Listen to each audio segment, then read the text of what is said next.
ব্যক্তি যারাই আছেন, আমার মহামায়া অংশভোক্তা মাতৃমণ্ডলী সকলের চরণে পশ্চিমবঙ্গ তথা ভারতবর্ষের সব থেকে কনিষ্ঠতম কীর্তনিয়া ক্ষুদ্র কীর্তনিয়া ডাক্তার বিদ্যাসাগর মণ্ডল এবং আমার সহ সম্প্রদায়ের তরফ থেকে শত সহস্র কোটি দণ্ডবাদ প্রণাম জানাই। আমার দীক্ষাগুরু শিক্ষাগুরুর চরণে শত সহস্র কোটি দণ্ডবাদ প্রণাম জানাই। অজ্ঞানতিমিরন্ধস্য জ্ঞানাঞ্জনা শলাকয়া চক্ষুরুন্মিলিতং যেন তস্मै শ্রী গুরবে নমঃ। যিনি আমায় অন্ধকার থেকে আলোর পথ দেখালেন, যিনি আমার নয়নে জ্ঞান অঞ্জন করাইলেন, সেই গুরুদেবের চরণে শত সহস্র দণ্ডবাদ প্রণাম জানাই। আমার কীর্তন জগতের গুরু রবিশঙ্কর কর্মকার ঈশ্বর গৌরীশঙ্কর বন্দ্যোপাধ্যায়ের চরণে শত সহস্র কোটি দণ্ডবাদ প্রণাম জানাই। এই গ্রাম্য দেব দেবীর বৃক্ষ গুল্ম লতায়াদি নর কিন্নর যক্ষ রক্ষ সকলের চরণে শত সহস্র কোটি দণ্ডবাদ প্রণাম জানিয়ে তৎপরে আমার স্বর্গীয় পিতৃদেব এবং আমার স্বর্গীয় মাতৃ চরণে প্রণাম জানিয়ে আজ আমাদের বিষয়বস্তু সাধন। আমার উপর আদেশ দেওয়া হয়েছে গৌর বিষ্ণুপ্রিয়ার বিবাহ মানে মিলন। গৌর বিষ্ণুপ্রিয়ার মিলন মানে বিবাহ। তাহলে গৌর বিষ্ণুপ্রিয়ার বিবাহ আস্বাদন করতে গেলে ভক্ত যেন ভগবানের মিলন। গৌর বিষ্ণুপ্রিয়ার মিলন মানে ভক্ত আর ভগবানের মিলন। গৌর হলেন ভগবান আর ভক্ত হলেন বিষ্ণুপ্রিয়া। প্রীতি যদ্ধেতি বিষ্ণুতে নয়ন জগতে মখৈদা পরসেবা পরিচর্যনং কলিতদ হরি সংকীর্তনম। সত্যযুগেও ভগবান এসেছেন, ত্রেতা যুগে ভগবান এসেছেন, তারপরেও ভগবান এসেছেন, আবার কলিতেও ভগবান এসেছেন। সত্য যুগকে ধন্য বললেন না, ত্রেতা যুগকে ধন্য বললেন না, দাপর যুগকে ধন্য বললেন না, বললেন কলি যুগকে ধন্য। কেন?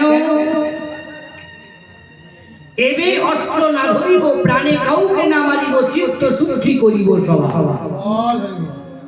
এবে অস্ত্র না ধরিব। তাহলে রাম আদি অবতারে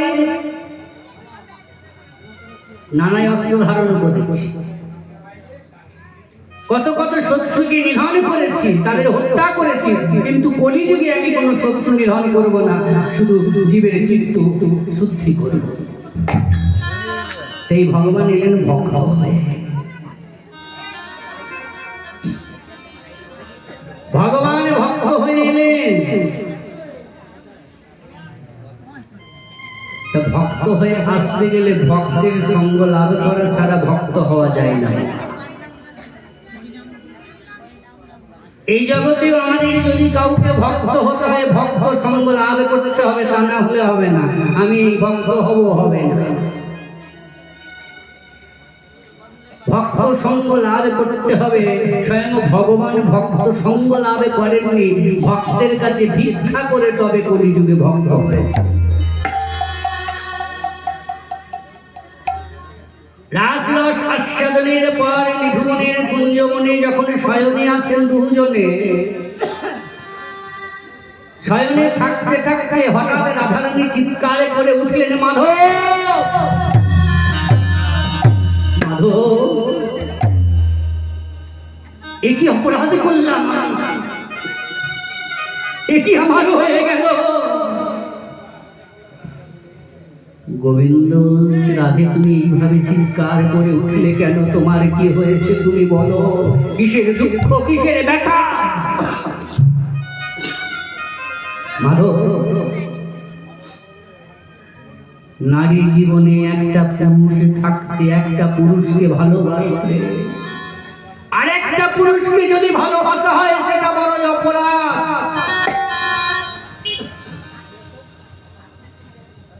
আমি কি দেখলাম?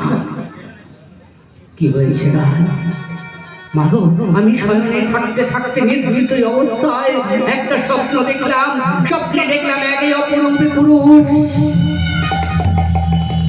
অজানুলম্বিত ভুজবাহু, যার দাদা সঙ্গে তিলকঙ্কন করা ডোর কৌপিন পরিধান করে আছে, অপরূপ রূপ, তার অঙ্গ থেকে অনন্ত অনন্ত জ্যোতি প্রকাশ হয়। তাকে দেখে সেই পুরুষটাকে আমি ভালোবেসে ফেললাম। আমি তো তোমার চরণে সব সপেছি, তোমাকে ছাড়াই আমি আর কাউকে চিনি না। তুমি আমার জীবন যৌবন, তুমি আমার মরণ, তুমি সর্বসদ। তোমাকে ছাড়া আমি আর কিছু জানি না মাধব। তাহলে এই মানুষটাকে দেখে আমি কেমন করে ভালোবাসলাম, কেমন করে তার চরণে নিজেকে সঁপে দিলাম, এটাই আমার বড় অপরাধ। গোবিন্দ বলছে, রাধে গো, তুমি যাকে দর্শন করেছো সে আর কেহ নয়, সে হলাম আমি। কি বলছো মাধব? হ্যাঁ, আগত কলিযুগে আমি ওই বেশে ধরা ধামে অবতীর্ণ হব, তোমাকে আগাম আমি জানিয়ে দিলাম। কত সুন্দর কীর্তন শুনছি। যত গল্প করার সময় কীর্তনের আসলে ঠাকুর তলায় পুজো দিতে গিয়ে এত ভালো সময় তার হয় না।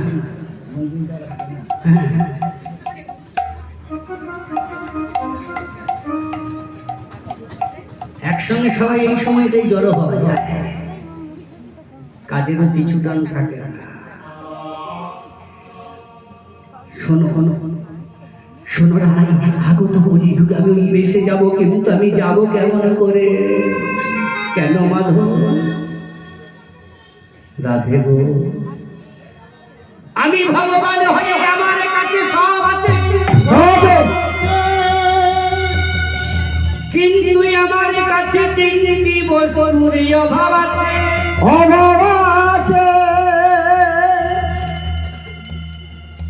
আমি ভগবান, আমার কাছে সব আছে, যে যা চাই আমি তাকে তাই দিই, কিন্তু আমার কাছে তিনটি বস্তুর অভাব আছে। যে তিনটি বস্তু ভক্তের কাছে থাকে আমার কাছে থাকে না। আমি তোমার কাছে ভিক্ষা চাইছি, সেই তিনটি বস্তু তুমি আমায় ভিক্ষা দাও। রাধারানী বলছে, তুমি না চাইতেই অযাচিত ভাবে তুমি আমায় সব দিয়েছ, তুমি আমার কাছে ভিক্ষা চাইছো। ওকে ত্রিজগতের সেবেদী গন্ধর্ব নর কিন্নর মানুষ সবাই তোমার কাছে চায়, সেই তুমি আমার কাছে চাইছো। বলো বলো বলো, তোমার কি চাই? কি এমন বস্তু যা তোমার কাছে নেই আমার কাছে আছে? তুমি কথা দাও রাধে, যদি তোমার কাছে আছে তুমি আমায় দেবে, কথা দিলাম মাধব। তবে শোনো না, কোন তিনটি বস্তুর আমার কাছে অভাব আছে জানো? কই ছন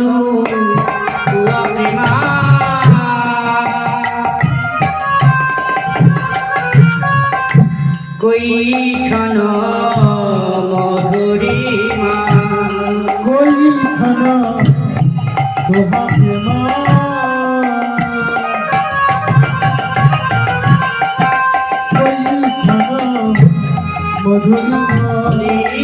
কই ছন তোয়া প্রেমা, কই ছন মধুরিমা, কই ছন তোহা প্রেমা, কই ছন মধুরিমা, কই ছন আবেতি হব, ভাবেতে হব, কই ছন আবেতি হব, কই ছন ভাবেতে হব।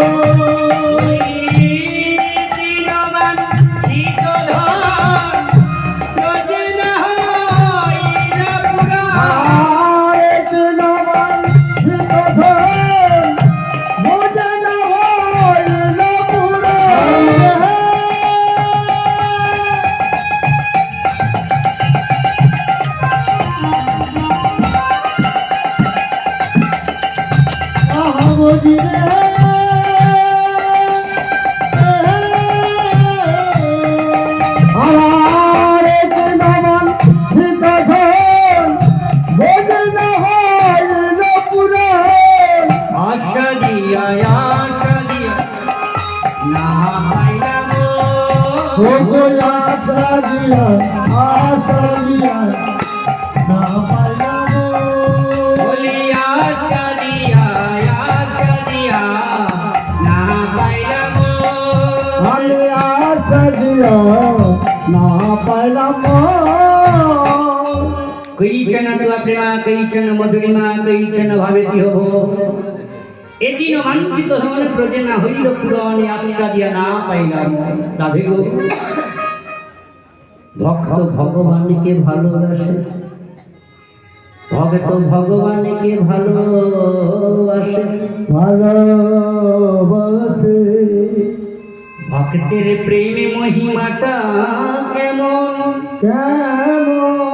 এই প্রেমে মহিমার মধ্যে দিয়ে ভক্তরা কত আনন্দ লাভ করে कैचन त्वा प्रेमा ভক্তের সঙ্গে ভগবানের প্রেমটা কেমন প্রেমের মধুরতা কতটা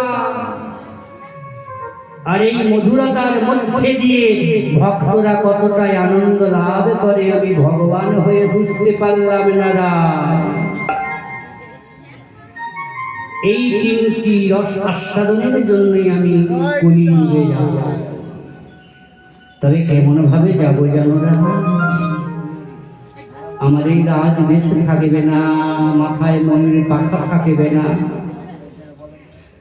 আমার হাতে বাঁশি থাকবে না তবে তবে কেমন করে জানো যাবো জানো রায় আমি তেজি কালো করিব গো ধারণ তোমার অঙ্গের কান্তি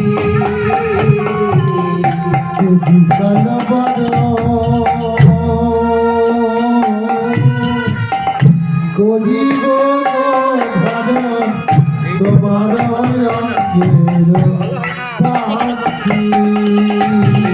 তেজি কালো